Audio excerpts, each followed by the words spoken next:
मनोज जरांगे पाटील यांच्या आंदोलनाचा आज 5वा दिवस आहे। हजारोच्या संख्येने मराठा बांधव हा आझाद मैदान आणि आसपासच्या परिसरात या आंदोलनात सहभागी झालेला आहे आणि काल मुंबई उच्च न्यायालयाने काही आदेश दिले, काही निरीक्षण नोंदवले आणि जे निरीक्षण नोंदवले, जे आदेश दिले त्याचेच आता बॅनर आपल्याला ठिकठिकाणी प्रशासनाकडून लावण्यात आलेले पाहायला मिळतात, ज्यामध्ये काही सूचना आंदोलकांना करण्यात आलेल्या आहेत। ज्या प्रकारे वाहतूक कोंडी अनेक ठिकाणी येत होती, मोठ्या संख्येने आंदोलक एकत्र येत होते आणि आझाद मैदानावर आंदोलन करण्याची परवानगी असताना आझाद मैदानाच्या बाहेर सुद्धा आंदोलन होत होतं आणि त्यामुळे या सगळ्याचा विचार करत हे निरीक्षण आणि आदेश हे मुंबई उच्च न्यायालयाचे बॅनरवर आपल्याला पाहायला मिळतात। आंदोलकांना नेमून दिलेल्या आझाद मैदानाव्यतिरिक्त अन्य ठिकाणी रस्त्यावर आंदोलन करून वाहतूक अडथळा निर्माण करू नये असा पहिला आदेश देण्यात आलेला आहे। त्यासोबतच आंदोलकांनी रस्त्यावर वाहने पार्क करू नयेत, आंदोलकांनी रस्त्यावर आंघोळ करू नये, रस्ते अस्वच्छ करू नयेत आणि तिसरा महत्त्वाचा आदेश, राज्य सरकारने यापुढे सदर आंदोलकांकरिता येणाऱ्या सर्व आंदोलकांना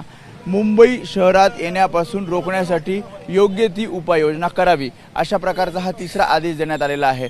आपण बघतोय पूर्णपणे सहकार्य मराठा बांधवांकडून केलं जात आहे, कारण ज्या प्रकारे आपण बघितलं वाहतूक कोंडी मोठ्या संख्येने होती, कारण गर्दी केली जात होती आणि आपल्यासोबत काही जण आहेत ज्या प्रकारे काही निरीक्षण आणि आदेश नोंदवलेले आहेत। जरांगे पाटील यांनी सुद्धा सांगितले की या सगळ्या आदेशाचं पालन आपल्याला करायचं आहे।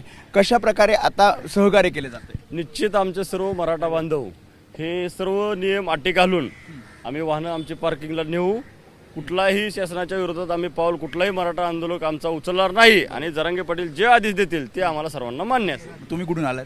आम्ही अहमदनगरवरून आलो, नेवासा। काय ज्या प्रकारे गर्दी होत होती त्याला आता नियोजन केले, काही सूचना केल्यात? अजिबात नियोजन नाही, महानगरपालिकेचं तर अजिबात नियोजन नाही। जितकं आंदोलनकर्त्यांनी काय नियोजन केलं? नियोजन केलं, भरपूर नियोजन केलंय।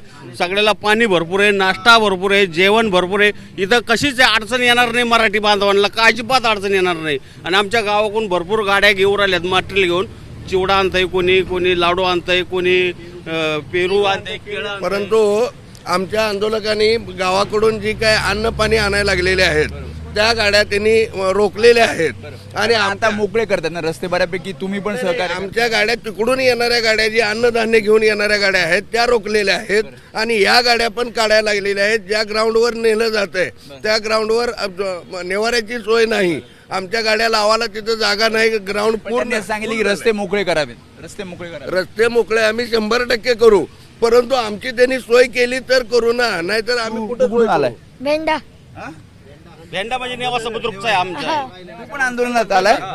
किती दिवस झाले? सो आम्ही कोणी आज काला चालू एक दिवस हा पण आमचा आलाय काल आंदोलनात? 27 तारखेपासून आला। 27 तारीख किती दिवस थांबणार मग? आरक्षण भेटतो तर थांबणार आहे आम्ही। हं?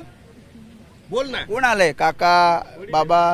पप्पा मुलांना पण घेऊन आलाय? हो, मुलांना सुद्धा आरक्षणच मुलांसाठी आहे, मुलांच्या भविष्यासाठी आहे। त्यासाठी त्यांना गरजेचं आहे, फी त्यांना भरमसाठ आहे, मार्ग त्यांनीच पाडायचे आहेत, त्यांना कुठेतरी सवलत पाहिजे। त्यासाठी आम्ही हे आंदोलन पुकारलं आणि ह्या आंदोलनाला यश येईन असं आम्हाला सर्वांना वाटतंय। जरांगे पाटलांना 100% यश येईन आणि ते आम्ही मिळवून देणारच। त्याच्यामुळे पूर्णपणे सहकार्य मुंबई उच्च न्यायालयाच्या या आदेशानंतर करण्यात येते। इथे सुद्धा आपण बघतोय बॅनर लावण्यात आलेले आहेत। शिवाय आपण बघतोय पोलिसांकडनं सुद्धा आवाहन करण्यात येते, ज्या प्रकारे निर्देश कोर्टाकडनं देण्यात आले। इथे पण आपण बघतोय अनाउन्समेंट केली जाते आणि गाड्या ज्या आहेत त्या APMC मार्केट, वाशी आणि वाडी बंदर इथे करण्यात याव्या। शिवाय संपूर्ण आपण रस्ता बघितला तर रस्ता मोकळा करण्यात यावा, अशा प्रकारे सुद्धा सूचना पोलिसांकडनं देण्यात येतात। शिवाय प्रशासनाकडनं सुद्धा अशा प्रकारचे बॅनर लावून आंदोलकांना सांगण्यात येत आहे। कॅमेरामॅन दीपेश महाजन समी वेदांतने, ABP माझा, मुंबई। ABP माझा, उघडा डोळे बघा नीट।